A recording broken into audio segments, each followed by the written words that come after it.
Salut les amis, j'espère que tout le monde va bien. On est parti pour une nouvelle vidéo. On regarde les deux unes des quotidiens madrilènes. Premièrement, la une du quotidien AS qui consacre sa une à Rafael Nadal, malheureusement déjà éliminé de Roland-Garros hier, défaite dans l'après-midi face à Alexander Zverev. Bon, c'était une saison très compliquée. La fin de toute façon est proche pour Rafa Nadal qui a malheureusement trop de problèmes physiques. On espère qu'il va pouvoir encore un petit peu continuer, mais ça semble quand même très compliqué d'imaginer que Rafa puisse redevenir le joueur qu'il a été. Vous avez une petite déclaration aussi de Toni Kroos, de toute façon on en parlera dans quelques instants. On a pas mal de déclats et j'ai pas tout pris parce qu'il y avait tellement de déclarations hier les amis. Je vous l'avais dit, c'était la journée des médias, porte ouverte au centre d'entraînement, porte ouverte notamment aux journalistes de l'UEFA, semaine de préparation de la finale de Ligue des Champions. Donc tous les joueurs sont passés devant les micros, des petites questions. Donc il y a eu pas mal de déclats tout simplement et on va en regarder quelques-unes. On enchaîne la une du quotidien Marca sur le côté. Là vous voyez la liste des joueurs retenus par le sélectionneur Luis de la Fuente pour l'Euro. On fera un petit point dans quelques instants sur les Madrilènes qui sont présents avec la sélection espagnole. Et la une principale, c'est cette déclaration de Fede Valverde, una final es el partido de tu vida. Une finale, c'est le match de ta vie. On enchaîne les amis avec les 3 joueurs du Real qui sont donc retenus pour participer à l'Euro qui démarre dans une petite quinzaine de jours maintenant. Nacho est appelé. On retrouvera aussi Dani Carvajal. Et enfin, le 3e madrilène, c'est Rosselló qui lui aussi est appelé pour l'Euro. Malheureusement, Lucas Vázquez n'a pas été retenu par le sélectionneur Luis de la Fuente. On enchaîne les amis avec une petite photo. Hier, donc, c'était journée média du côté du centre d'entraînement de Valdebebas. Il y avait aussi un entraînement hier. Carlo, évidemment, vous le voyez, le petit chronomètre en main. Dernière semaine de préparation avant la finale ce week-end. La petite déclaration de Carlo qui annonce d'ores et déjà qu'il a tranché. Dans sa tête, tout est clair. Le 11 est très clair pour moi. Donc il a en tête évidemment l'équipe qui démarrera face au Borussia Dortmund. Vous le savez très bien, à peut-être une ou deux hésitations, quelle sera l'équipe, on le sait tous. Après, voilà, est-ce qu'il y aura une surprise ? C'est ça la question que l'on peut se poser. Normalement, on se dirige vers l'équipe, comme on l'a dit, qui a affronté le Betis ce week-end. On continue avec une petite déclaration, un petit échange très sympa hier entre un journaliste et Carlo. Le journaliste qui a de nouveau tenté sa chance en ce qui concerne le débat des gardiens de but. Qui démarrera en finale de Ligue des Champions ? Carlo s'est tourné vers le journaliste, l'a regardé pendant 5 secondes avec un grand sourire. Et puis par la suite, toute la salle de presse s'est mis à rigoler, évidemment. Personne ne saura qui sera dans les buts avant l'officialisation de la compo samedi aux alentours de 19h30.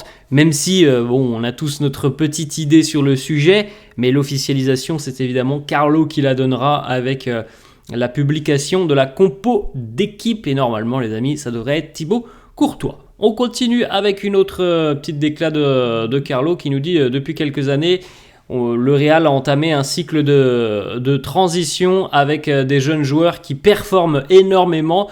Les jeunes sont très bons techniquement et ont tout de suite très rapidement compris d'ailleurs que pour le Real, ce que voulait dire tout simplement de jouer pour le Real, ça c'est véritablement quelque chose que l'on peut dire depuis de nombreuses années maintenant. Il y a eu vraiment un recrutement depuis quelques années et ce cycle de transition en allant chercher des jeunes un petit peu partout, par exemple en Amérique du Sud, mais pas que. Si on prend par exemple Camacho, Tchouaméni, c'est juste à côté, c'est en France. Ce cycle de transition, il est quand même exceptionnel parce que quasiment tous les joueurs que le Real est allé chercher performent maintenant au plus haut niveau avec l'équipe première et sont considérés comme des joueurs internationaux. Donc on ne s'est pas trompé ou très rarement trompé du côté du Real. Et c'est vrai que cette transition a été magnifique. Parfois, vous savez, quand on change de génération, comme ce fut le cas il y a quelques années, vous vous souvenez quand même qu'il y avait il y avait des Cristiano Ronaldo, il y avait des Gareth Bale du côté du Real, il y avait énormément de joueurs aussi au milieu de terrain, en défense. On a perdu Ramos, on a perdu Marcelo par exemple.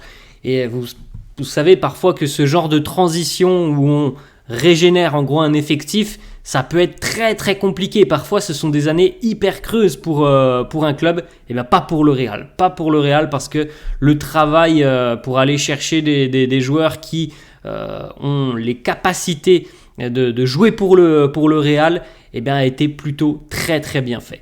On continue avec une autre déclat de Carlo. Petite question de la journaliste. Est-ce que vous avez demandé à Jude Bellingham des informations sur le Borussia Dortmund ? Il nous dit non, on n'a pas besoin d'avoir d'informations. On a très très bien étudié notre adversaire. On enchaîne avec une petite déclat de Luka Modric qui nous dit cette génération de joueurs et tout ce que l'on a fait pour ce club, c'est quelque chose d'historique. Beaucoup de fois, c'est arrivé à de nombreuses reprises, des comebacks. Ce n'est pas simple pour les supporters parce que évidemment ce sont des rencontres très très nerveuses, mais le goût de la victoire est encore meilleur. Autre petit déclat de Lucas qui confirme voilà, ce dont on imaginait un petit peu, c'est qu'il a envie de terminer tout simplement sa carrière au Real Madrid. Visiblement, l'option d'un retour en Croatie n'est pas envisagée par Lucas. Il nous dit j'ai toujours voulu me retirer en étant un joueur du Real. Normalement, les amis, ce ne sera pas cet été. On espère que la prolongation tombera rapidement, mais il devrait y avoir au moins une saison supplémentaire pour Lucas. Continue avec une autre petite déclat de Carlo qui nous parle d'Arda Güler. Il nous dit Arda n'a pas l'expérience pour jouer une finale de Ligue des Champions, mais il est évident qu'il est très très talentueux.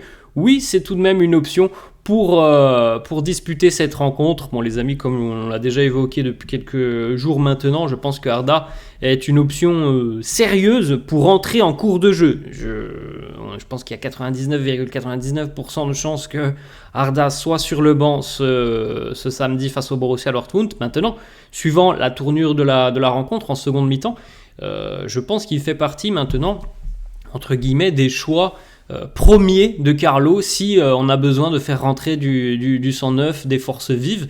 Je pense que voilà, il y a Brahim par exemple et il y a Arda aussi qui font partie des joueurs qui tout de suite doivent à mon avis émerger un petit peu dans l'esprit de Carlo pour changer tout simplement le cours d'une rencontre. Petite photo Arda hier à l'entraînement. On a deux petites déclats de Arda qui nous dit premièrement Inch'Allah, j'espère que je vais pouvoir jouer durant cette finale de Ligue des Champions. Si je ne joue pas de problème pour moi. Le plus important, c'est que le club remporte ce trophée et cette Ligue des Champions. Autre déclat d'Arda, il s'est fixé un objectif et il n'est pas très loin de l'atteindre cet objectif. Réponse samedi aux alentours de 23h, 23h30. Arda qui nous dit « Je veux devenir le premier footballeur turc à remporter la Ligue des Champions ». Il n'en est plus qu'à une marche. On continue, une petite photo aussi pour Jude Bellingham hier lors de cette séance ouverte aux médias. Jude est questionné sur le Ballon d'Or. Il nous dit « Pour moi, c'est Vinicius le meilleur. Il crée de la magie avec rien. Il a tout pour être le meilleur. » Vini a dit que... Le journaliste le reprend et lui dit « Vini a dit que c'était vous le meilleur. » Réponse de Bellingham. Ça, c'est ce qu'il ressent, mais peut-être qu'on peut séparer le Ballon d'Or en deux. On enchaîne avec une autre déclat de Jude. Évidemment, lors de cette journée ouverte aux médias, il y a eu 2-3 questions qui concernaient Kylian Mbappé. Donc, même du côté de l'UEFA, on se doute que Mbappé signera au Real vraisemblablement la semaine prochaine. Donc, il y a eu 2-3 questions. Jude et Vinicius, notamment, on regardera dans quelques instants Vinicius. Jude a répondu Kylian Mbappé qui n'aimerait pas jouer avec lui. Voilà, réponse de Jude. On continue. Le sourire de Vini hier lors de cette séance d'entraînement, de ces petites photos avec les médias. Vini qui nous dit « J'espère que je vais pouvoir marquer, mais le plus important, c'est tout simplement de gagner, de remporter cette finale. » Autre petite déclat de Vini qui nous dit « Mes coéquipiers me disent tout le temps, toujours que je suis le meilleur. Ça me donne énormément de confiance. » Voilà comment on met en confiance notamment une immense star. Alors ça peut parfois faire prendre un petit peu la grosse tête. C'est pas le cas chez Vinicius qui visiblement vit très très bien la pression et il est conscient de ses qualités. Mais voilà, ses coéquipiers lui disent tu es le meilleur. C'est peut-être toi qui nous fera gagner. Autre petit éclat de Vini interrogé là aussi sur le Ballon d'Or. Peut-être que d'ici à un an, on aura le même débat. Vinicius ou Mbappé Ballon d'Or. Se battre avec Mbappé pour le Ballon d'Or, il nous dit « Je n'y ai jamais pensé. Je pense surtout à ce que je peux faire pour aider l'équipe, c'est-à-dire marquer, délivrer des passes décisives. La meilleure chose pour nous, c'est de remporter la Ligue des Champions. » Vini qui nous parle de Mbappé, il nous dit « J'ai toujours voulu jouer avec les meilleurs au monde. » Donc évidemment, Kylian en fait partie. On enchaîne avec une petite déclat de Toni Kroos qui nous dit sur ce dernier match face au Betis, tous ces moments partagés avec le public du Bernabéu. Il dit « Ce sont des moments que je n'oublierai jamais, comme pour ma femme et mes enfants. » Tony qui nous dit « On veut remporter cette Ligue des Champions pour le club, non pas pour moi. » Hier, voilà, il y a eu beaucoup de questions qui tournaient autour de ça. Est-ce qu'on veut remporter cette Ligue des Champions pour Tony ? Évidemment, on veut la remporter pour Tony, mais je pense que voilà, on est tous du côté du Real focalisés sur cet objectif qui est de remporter la Ligue des Champions. Et oui, la cerise sur le gâteau, ça sera que Tony, s'il la remporte, eh bien, ça sera le dernier match de sa carrière en club et ça aurait été une finale de Ligue des Champions qu'il a remportée. On enchaîne avec une petite déclaration de Dani Carvajal qui nous dit « On doit remporter la Ligue des Champions et puis par la suite, de nouveau penser à remporter la prochaine. » C'est comme ça que ça se passe au Real. Voilà, ça c'est la mentalité madrilène laissée hier dans cette petite déclat. Petit avant-goût donc de Dani Carvajal. Il y a une finale à jouer et puis dès lors que l'on aura, on l'espère, remporté cette finale, il y aura la concentration sur la prochaine édition de la finale de la Ligue des Champions pour que le Real puisse de nouveau y participer dans un an. Bon, on n'en est pas de là les amis, mais c'est ça, ce qu'incarne le Real, c'est toujours cette soif de victoire, cette faim de trophée. On continue avec quelques petites déclarations de Fede Valverde qui premièrement rappelle à tout le monde que c'est un joueur d'équipe, qu'il est prêt à faire tout ce que le coach lui demande. C'est un joueur véritablement qui a des qualités exceptionnelles, Fede, et qui se met au service du collectif. Il a souvent un travail qui est ingrat, mais il y va avec toute la meilleure volonté du monde pour réaliser parfois des tâches qui ne sont pas forcément les tâches les plus simples, le travail de grattage de ballon, le travail de répétition des efforts sur le côté. Il faut des joueurs comme ça et Fede en est un exemple parfait de tout ce qui est un synonyme de dévotion pour le Real. Fede qui nous dit « Si on remporte cette finale de Ligue des Champions, je vais me teindre les cheveux en blanc. » On verra ça d'ici à quelques jours. Autre petite déclat de Fede, son souhait peut-être pour l'année prochaine. Il nous dit « Porter le numéro 8 de Toni Kroos, j'adorerais le porter. » Moi, je pense que voilà, c'est pas tombé dans les oreilles de sourds du côté des dirigeants. À mon avis, cet été, il y aura un changement de numéro de maillot pour Fede Valverde et on lui donnera, j'espère, l'opportunité de porter le numéro de son idole, Toni Kroos. Ensuite, autre petite déclat de Fede sur Toni. Il nous dit « Il m'a beaucoup aidé sur et en dehors du terrain. Je suis très triste qu'il parte. Il m'a beaucoup aidé, moi et ma famille. » On continue les amis avec une petite déclaration d'un des deux blessés du Real pour cette finale de Ligue des Champions, Aurélien Tchouaméni, qui nous dit « Je peux courir, mais je pense que c'est très très difficile pour moi de disputer une finale de Ligue des Champions. Il y a des joueurs qui sont beaucoup mieux que moi à l'heure actuelle et qui peuvent jouer à ma position. Le plus important, c'est que l'on va remporter cette finale de Ligue des Champions. C'est ça qui compte. » On enchaîne avec une petite déclaration de Rossellou. Ça aussi, cette déclaration, c'est la mentalité tout simplement exceptionnelle de Rossellou, que l'on a vu tout au long de la saison. Il nous dit « Je suis très heureux de jouer 2, 3 ou 4 minutes avec ce maillot du Real. Je profite de tous les moments. » On ne l'a jamais entendu se plaindre Rossellou tout au long de la saison. Déjà pour lui, c'était un rêve de signer au Real. Et je pense qu'en termes statistiques, c'est un rêve aussi parce qu'il a fait une saison hyper productive. On n'attendait peut-être pas autant de buts de Rossellou. On se doutait qu'il allait marquer parce que c'est un buteur quand même. Rossellou, il le fait déjà depuis de nombreuses années. Mais on n'attendait peut-être pas un rôle aussi important et notamment d'envoyer le Real aussi en finale. Donc voilà, c'est une mentalité exceptionnelle qu'il nous a montré tout au long de la saison. Brahim Diaz qui nous dit: depuis que je suis gamin, j'ai toujours joué avec les deux pieds et parfois dans ma tête c'est un petit peu difficile de me dire lequel je dois choisir. On enchaîne avec une petite déclat de David Alaba qui nous parle de la chaise, de l'épisode de la chaise en 2022 face au Paris Saint-Germain. Il nous dit: j'ai toujours cette chaise chez moi comme une œuvre d'art. Elle est chez lui, David Alaba. Petite déclat aussi de Nacho qui nous parle du trophée, des émotions qu'il a ressenties lorsqu'il est monté à poser l'écharpe et le drapeau du Real au cou de la déesse Plaza de Cibeles. Il nous dit: ça a été l'un des moments les plus émotionnels de ma vie. Quand j'ai démarré en tant que gamin au club et terminé Plaza de Cibeles avec la déesse, c'est quelque chose d'incroyable pour moi. C'est quand même aussi assez fou pour Nacho qui aura donc eu cette opportunité de remporter des trophées du côté du Real en étant le capitaine du club.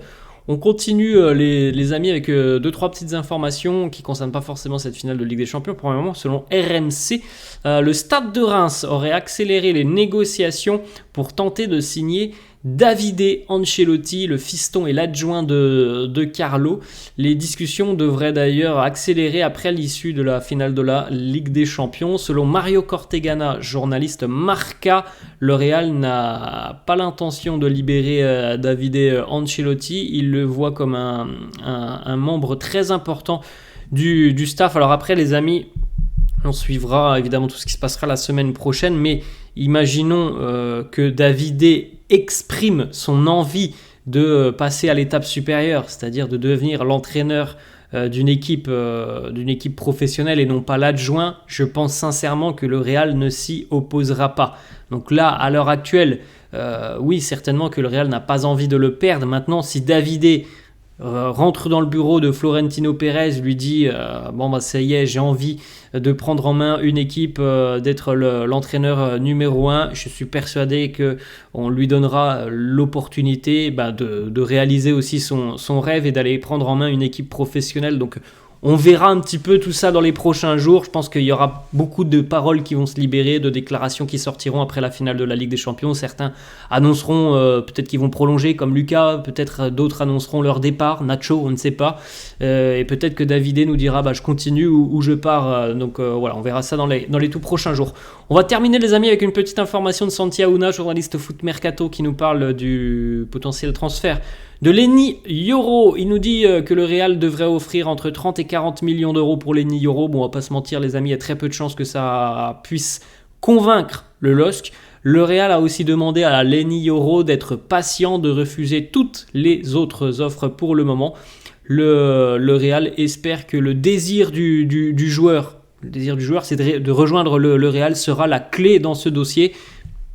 On verra les amis, parce que le Paris Saint-Germain quand même propose beaucoup plus que le Real. Après, oui, le joueur, lui, il a déjà donné sa priorité au Real depuis quelques semaines, mais c'est pas aussi simple que cela. Évidemment, il y a la volonté du joueur, mais il y a aussi les intérêts économiques du côté de Lille qui vont primer, et c'est une différence colossale entre 30-40 millions d'euros et les 60 visiblement que pourrait offrir le Paris Saint-Germain. Voilà les amis, la fin de cette vidéo, j'espère que ça vous a plu. N'hésitez pas, comme d'habitude, à lâcher un petit pouce bleu. N'hésitez pas non plus à vous abonner à la chaîne. Je vous laisse et je vous dis à la prochaine. Ciao à tous.